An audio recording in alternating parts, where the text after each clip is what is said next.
memuji dan membesarkan nama-Mu ya Tuhan. Biarlah membumbung tinggi di hadapan-Mu dan menyenangkan hati.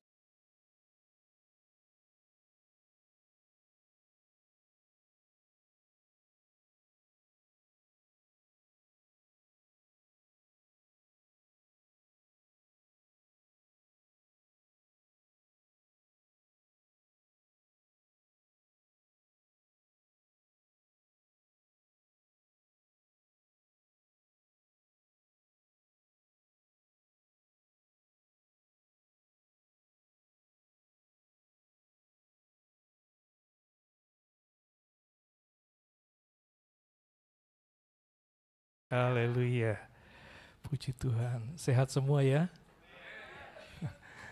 Tidur yang cukup?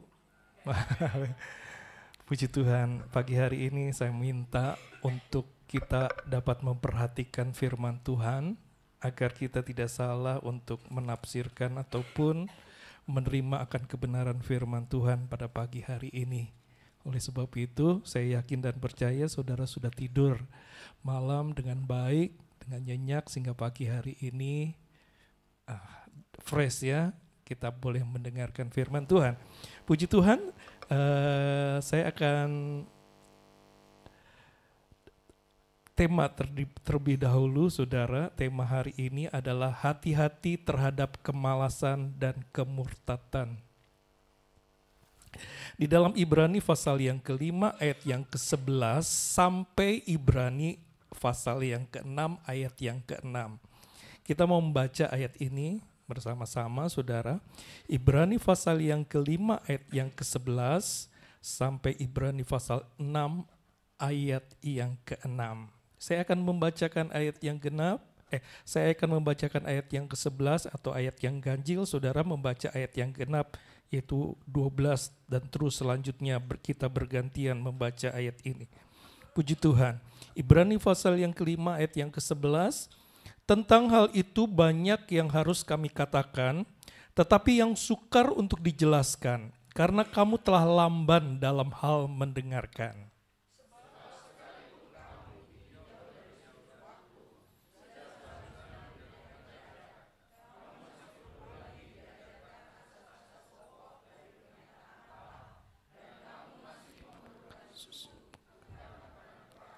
Sebab barang siapa masih memerlukan susu, ia tidak memahami ajaran tentang kebenaran, sebab ia adalah anak kecil.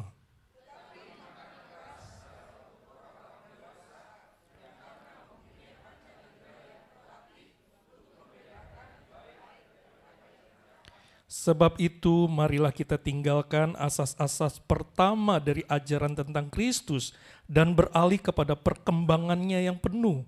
Janganlah kita meletakkan lagi dasar pertobatan dari perbuatan-perbuatan yang sia-sia dan dasar kepercayaan kepada Allah.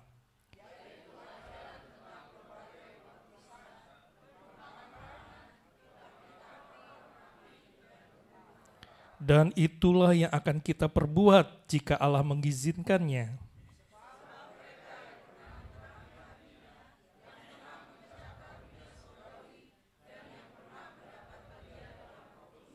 Dan yang mengecap firman yang baik dari Allah dan karunia-karunia dunia yang akan datang.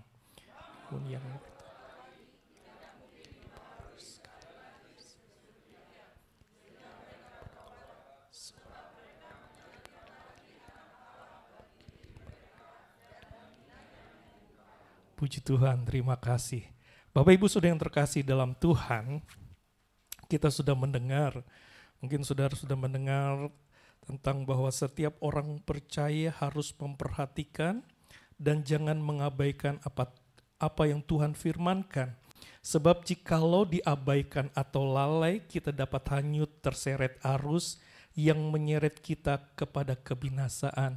Ini sudah dibawakan oleh Ibu Gembala ya. Mungkin saudara bisa mengingatnya kembali di dalam Ibrani pasal yang kedua.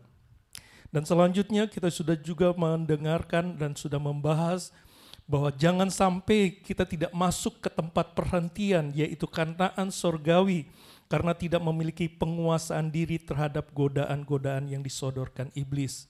Dan itu juga sudah saudara dengarkan pada bulan yang lalu. Bulan pertama yang saya sampaikan. Dan pada saat ini saudara, hal yang ketiga, ini adalah peringatan yang ketiga, yaitu berjaga-jaga terhadap kemalasan yang bisa membuat kita murtad, yaitu menyangkal Yesus sebagai Tuhan dan Juru Selamat kita. Dan poin ketiga yang akan kita bahas selanjutnya yaitu berjaga-jaga terhadap kemalasan, saudara. Kemalasan rupa-rupanya membuat kita menjadi murtad, menyangkal Yesus sebagai Tuhan dan Juru Selamat kita.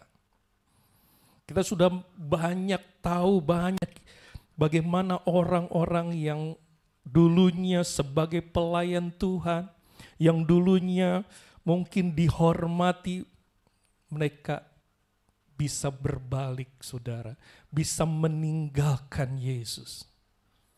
Mengapa kita bisa murtad? Saudara-saudara, tidak menutup kemungkinan seorang pengikut Yesus dapat murtad dan menyangkal, bahkan menjadi pelawan Yesus karena orang tersebut dikatakan lamban dalam mendengar firman Tuhan. Kok bisa? Bahkan ini adalah orang-orang yang melayani Tuhan. Mengapa dia lamban? Padahal dia mendengar firman Tuhan dengan cermat. Saudara-saudara yang terkasih dalam Tuhan, kalau kita membaca perjanjian lama dan perjanjian baru, khususnya nasihat-nasihat Tuhan Yesus dan para rasul, serta kitab Wahyu, bahwa firman Allah banyak menekankan tentang hal mendengar, sekaligus berbicara tentang lamban dalam mendengar. Mungkin saudara bertanya, apa sih yang dimaksud lamban dalam mendengar firman Tuhan? Orang yang lamban dalam mendengar firman Tuhan tentu saja bukan menunjuk kepada orang yang belum percaya kepada Yesus, yaitu orang yang menolak firman Tuhan. Bukan juga orang yang malas ke gereja sehingga jarang mendengar firman Tuhan, atau orang itu ke gereja tetapi tidak sungguh-sungguh mendengar firman Tuhan. Kalau begitu siapa ya? Orang-orang yang demikian saja mungkin Tuhan tidak akan mereka yang mungkin sudah dianggap Tuhan, wah ini sudah tanda seru nih orang-orang yang demikian. Dan dikatakan siapa mereka itu? Siapa yang dimaksud lamban dalam mendengar firman Tuhan?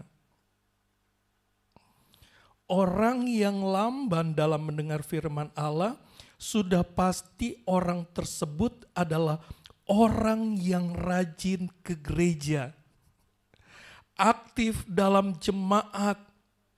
Bahkan kalau dengar firman Tuhan, dia mencatat, bahkan hafal firman Tuhan, sehingga tidak menutup kemungkinan orang itu juga melayani Tuhan, terlibat di dalam pelayanan. Oh, luar biasa, saudara. Mereka yang lamban mendengar ternyata orang-orang yang aktif, orang-orang yang selalu mungkin mencatat firman Tuhan. Semuanya itu baik kita lakukan, saudara. Kita hafal firman Tuhan, kebenaran firman Tuhan itu baik. Tetapi apa yang dikatakan oleh firman Tuhan? Tetapi mereka hanya sebatas mendengar, saudara. Mereka hanya sebatas mendengar, mereka hanya sebatas mengerti firman Tuhan.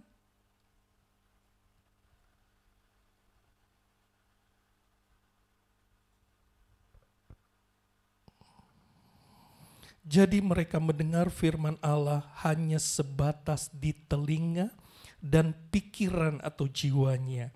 Sehingga ia paham atau mengerti firman Tuhan, bahkan mahir mengkhotbahkan firman Tuhan. Itu semua hanya mendengar firman Tuhan dengan telinga dan pikiran mereka, tetapi tidak dengan hatinya. Orang yang tidak memasukkan firman yang ia dengar dan ia mengerti di dalam hatinya, ia tidak akan pernah bisa mengasihi firman Allah dan melakukan firman Allah. Jadi orang Kristen yang malas, yaitu orang Kristen hanya mendengar firman Allah, tetapi tidak memasukkan firman itu di dalam hatinya dan dan melakukan firman Allah tersebut. Nah, saudara yang terkasih di dalam Tuhan, berarti orang yang malas itu bukan tidak mendengar firman Allah, tetapi mereka mendengar firman Allah, tetapi dengan pengertiannya sendiri, saudara. Dengan akalnya sendiri, mereka hanya tahu firman Allah itu sendiri, tetapi tidak mau melakukan firman itu, tidak mau menyimpan firman itu di dalam hati mereka. Dan ini Yesus umpamakan seperti orang bodoh, bukan orang yang bijaksana. Dan umpama ini, saudara, seperti orang yang membangun rumah mereka di atas pasir. Kalau kita membaca di dalam Injil Matius pasal yang ke-7, Injil Matius pasal yang ke-7 ayat 26 dan ayat yang ke-27 katakan, tetapi setiap orang yang mendengar perkataanku ini dan tidak melakukannya, ia sama dengan orang yang bodoh yang mendirikan rumahnya di atas pasir. Kemudian turunlah hujan dan datanglah banjir. Lalu angin melanda rumah itu sehingga rubuhlah rumah itu dan hebatlah kerusakannya. Orang yang malas, yaitu orang Kristen yang cuma mendengar firman Allah tetapi tidak mencintai firman Allah, yaitu tidak mempraktekkan firman Allah di dalam hidupnya. Orang Kristen seperti itu sangat mudah untuk menjadi murtad. Banyak kita mendengar, banyak kita melihat, baik di media sosial, di televisi, bagaimana orang-orang yang dipakai Tuhan, bahkan mereka keluar. Saudara-saudara yang terkasih di dalam Tuhan Yesus Kristus, kalau kita melihat artinya murtad, dalam bahasa Yunani adalah apostasia, dalam bahasa Inggrisnya apostasi, yaitu ada orang yang awalnya percaya kepada Yesus dan berjuang bagi Yesus, tetapi dengan kesadaran sengaja orang itu meninggalkan iman kepada Yesus sebagai sikap atau bentuk pengkhianatan atau pemberontakan kepada Yesus. Orang yang murtad ialah orang yang tidak punya kesempatan atau peluang untuk bertobat dan dipulihkan kembali. Itu sebabnya di dalam Injil Matius pasal yang ke-7 ayat yang ke-27 digambarkan seperti rumah yang roboh diterpa angin, hujan dan banjir sehingga hebatlah kerusakannya. Haleluya. Hebatlah kerusakannya. Pada umumnya kalau kita melihat, saudara, jikalau ada rumah roboh karena gempa atau banjir, tetapi reruntuhan rumah tersebut masih ada yang dapat dimanfaatkannya, saudara, baik itu tiang pintu, jendela, kusen, genting, batu bata, dan lain sebagainya, berarti bagian rumah tersebut masih dapat diselamatkan atau dimanfaatkan. Masih bisa dipilih, maksudnya saudara, untuk nanti mungkin untuk membangun lagi. Namun orang yang murtad itu digambarkan seperti rumah yang kena gempa, dikatakan gempa likuifaksi atau pelulukan tanah. Tanah tempat rumah itu berdiri, tanahnya itu mencair sehingga rumah itu roboh dan tenggelam terseret tanah yang mencair menjadi lumpur sehingga tidak dapat lagi diselamatkan atau dimanfaatkan. Seperti kita melihat ya di Porong, bagaimana beberapa desa sudah tidak lagi bisa diambil lagi rumahnya. Saudara-saudara yang terkasih dalam Tuhan, itu yang dikatakan orang-orang bodoh, orang-orang yang malas, orang-orang yang murtad. Inilah kondisi orang yang murtad. Mereka tidak dapat diselamatkan lagi. Oleh sebab itu, saudara, berjaga-jaga terhadap kemalasan yang bisa membuat orang menjadi murtad, yaitu menyangkal Yesus sebagai Tuhan dan Juru Selamat kita. Hati-hati. Dan oleh sebab itu pagi hari ini mari Jangan kita tidur, saudara. Jangan kita mendengar sebagian-sebagian firman sehingga kita, wah kok firman ini gini-gini dan lain sebagainya. Tetapi mari kita memperhatikan pagi hari ini. Ini datang bagi saya dan juga saudara pada pagi hari ini. Biarlah kita menjadi orang-orang, bukan hanya kita mendengar firman itu, biarlah firman itu kita simpan dalam hati dan kita mau melakukan itu semuanya. Puji Tuhan. Nah, saudara-saudara yang terkasih di dalam Tuhan Yesus Kristus, sebagai contoh, yaitu Daud. Daud yang adalah figur atau tipikal anak Tuhan yang sangat mencintai firman Tuhan. Dan sangat bagaimana Daud mendengar firman Tuhan. Daud tidak hanya mendengar dengan telinganya dan mengerti dengan pikirannya, tetapi Daud memasukkan firman Allah itu di hatinya dan menerapkan firman itu di hidupnya. Hal ini kita bisa membacanya di dalam kitab Mazmur yang Daud tulis, yaitu Mazmur 119 ayat 159. Kita melihat ayat ini, saudara.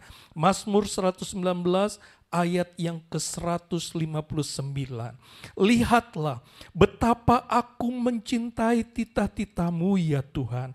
Hidupkanlah aku sesuai dengan kasih setia-Mu. Haleluya. Nah, saudara-saudara yang terkasih di dalam Tuhan Yesus Kristus, dia bagaimana Daud menulis Mazmur ini, saudara. Dia mengatakan, lihatlah betapa aku mencintai titah-titah-Mu ya Tuhan. Dia meminta kepada Tuhan untuk menumbuhkan, menghidupkan itu semua di dalam kehidupan Daud, saudara. Dan Daud yakin bahwa firman yang ada di dalam hatinya yang dihidupkan oleh Allah, itu yang membawa dia tetap ada di jalan-jalan Tuhan. Sebagai manusia, Daud juga pernah berbuat salah, saudara. Daud itu bukan orang yang sempurna. Ia pernah gagal dalam melakukan firman Allah. Di dalam 1 Samuel pasal yang ke-24, ayat 1 sampai ayat yang ke-12, di mana di situ dikisahkan bagaimana saat Saul dan 3.000 tentaranya berusaha menangkap Daud. Dan Saul mendapatkan informasi bahwa Daud bersembunyi di sebuah gunung di daerah En-Gedi. Maka Saul dan tentaranya pergi ke tempat tersebut untuk menangkap Daud. Tetapi sesampai di sana, saudara, Saul ingin membuang hajat. Lalu ia masuk ke dalam sebuah gua untuk membuang hajatnya. Tetapi Saul tidak tahu kalau di bagian gua yang lebih dalam lagi ada Daud dan orang-orangnya yang sedang bersembunyi.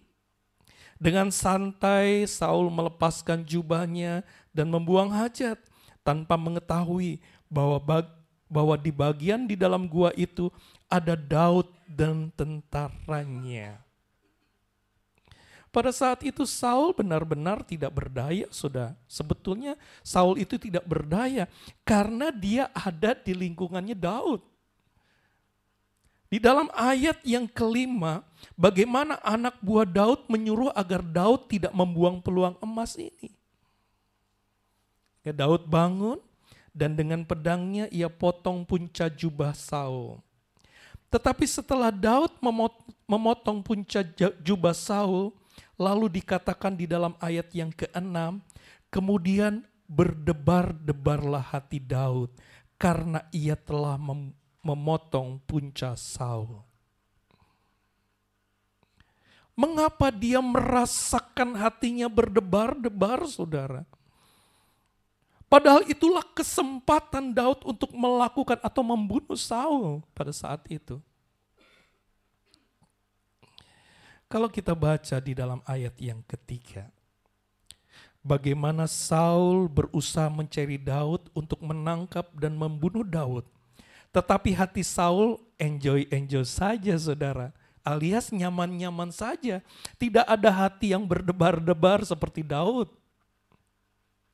Sedangkan di ayat yang kelima, Saat Daud hanya memotong punca jubah Saul, tetapi Tuhan membuat hati Daud berdebar luar biasa. Mengapa ada perbedaan antara Daud dan Saul? Karena Daud mendengar firman Allah dan dia renungkan firman Allah sampai mengerti. Tapi tidak sampai di situ, firman Allah itu disimpan di dalam hatinya. Artinya firman Allah itu Daud praktekkan.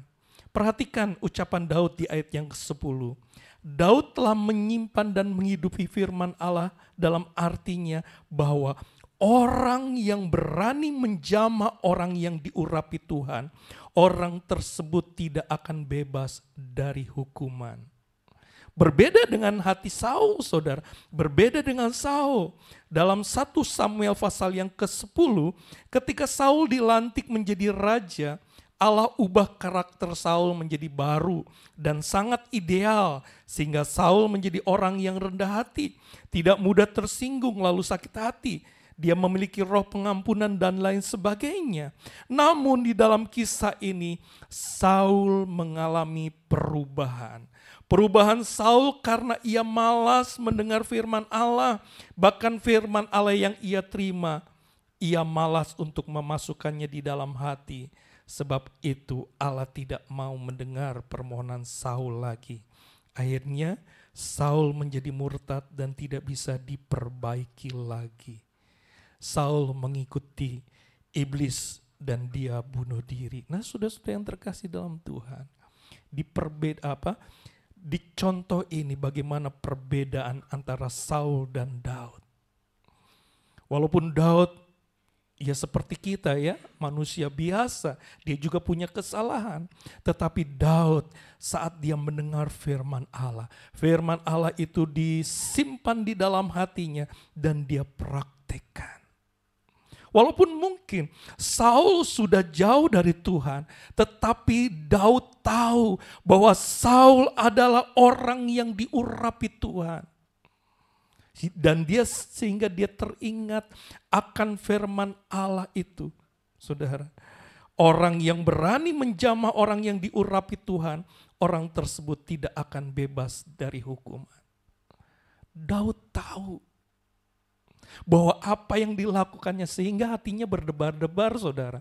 Walaupun dia hanya memotong sedikit punca jubah Saul, dia merasa aku sudah melakukan hal yang salah. Saudara-saudara yang terkasih dalam Tuhan, mungkin saat saudara melakukan segala sesuatunya, mungkin saudara sudah melakukan hal yang salah sekecil apapun, hati saudara masih berdebar-debar.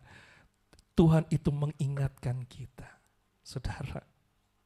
Mengingatkan kita agar kita ingat bahwa apa yang kita lakukan itu salah di hadapan Tuhan.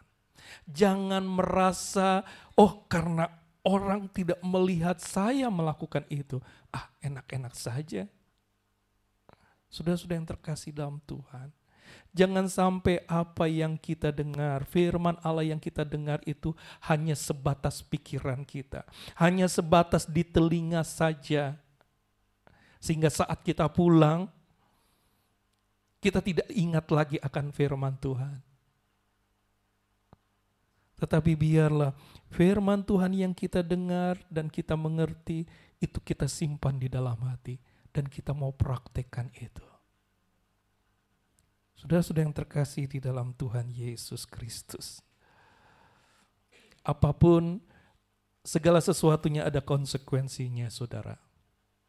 Kita juga melihat 5 anak dara yang bodoh dan 5 anak dara yang bijaksana. Saat mereka menunggu Tuhan, mereka dibekali dengan firman Allah dan Roh Kudus. Tetapi kita melihat bagaimana orang yang bijaksana itu, saudara. 5 anak dara yang bijaksana. Walaupun mereka sudah diberikan atau dibekali dengan firman dan Roh Kudus, tetapi anak dara yang bijaksana itu terus mencari dan mencari, mengumpulkan segala sesuatunya. Tetapi kita melihat yang bodoh, mereka hanya aku sudah menerima firman, Aku sudah dipenuhi dengan Roh Kudus. Oh sudah, Tuhan sudah mencukupkan kita. Tetapi saat Yesus datang kedua kalinya, kita tidak tahu kapan. Tetapi anak 5 darah yang bijaksana itu, dia sudah tahu bahwa dia harus mengumpulkan yang banyak itu saudara. Sehingga saat Yesus datang pada tengah malam, dia bisa siap sedia. Bagaimana dengan kita? Apakah kita hanya cukup mendengar firman Allah? Saya sudah dipenuhi Roh Kudus dahulu. Mungkin pada saat saya SMA atau SMP dan lain sebagainya, saya sudah dipenuhi dengan Roh Kudus. Tetapi sekarang bagaimana dengan hidup saudara? Apakah saudara terus dipenuhi dengan Roh Kudus? Roh Kudus penting di dalam kehidupan kita, saudara. Bukan hanya secara rohani saja, tetapi dalam kehidupan kita sehari-hari. Roh Kudus itu yang membawa kita terus di dalam kebenaran. Dia menunjukkan kebenaran itu. Saudara-saudara yang terkasih di dalam Tuhan Yesus Kristus. Saya mencontohkan anak saya ya, Fania. Saya memang bilang kepada Fania, Van, cobalah kamu cari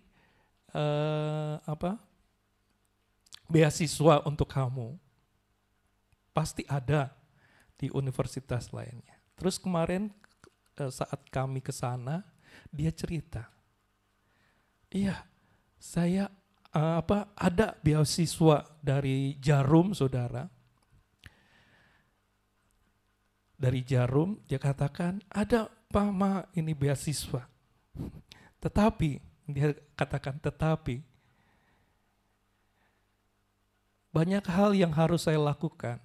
Salah satunya outbound yang harus dia lakukan ya. Karena memang mereka yang menerima beasiswa itu harus menurut apa yang diberikan oleh si penyumbang itu, saudara. Tetapi anak saya itu katakan, aku gak mau. Gak maunya bukan karena beasiswanya, saudara. Tetapi sesuatu hal yang harus dia lakukan. Capek aku. Nah, saudara-saudara yang terkasih di dalam Tuhan, kalau kita ingin menerima sesuatu yang baik, kita harus lakukan, bukan? Demikian juga dengan firman Allah. Tuhan inginkan kehidupan kita menjadi baik. Tetapi kita nggak mau melakukan itu, saudara. Melakukan firman itu. Bagaimana Tuhan akan memberikan hal itu kepada kita semua. Bila kita hanya mau menerima saja, hanya mau mendengar saja. Tetapi kita tidak mau melakukannya. Yang Tuhan inginkan kita mendengar. Kita menyimpan itu di dalam hati kita dan kita mau praktekkan itu di dalam setiap kehidupan kita. Maka setiap jalan-jalan yang Tuhan tunjuk itu menjadi satu jalan yang terang bagi kita.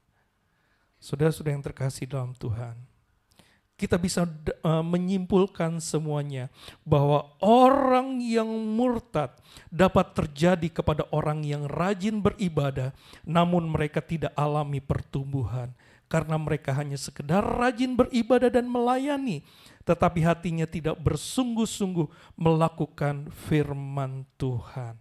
Saudara-saudara yang terkasih dalam Tuhan, ada satu ayat di dalam 1 Petrus pasal yang keempat, ayat yang ke-17 dan ayat yang ke-18. Mari kita membaca ayat ini bersama-sama, saudara. 1 Petrus pasal yang keempat, ayat 17 dan ayat yang ke-18, setelah hitungan yang ketiga, kita membaca ayat ini bersama-sama. 1, 2, 3.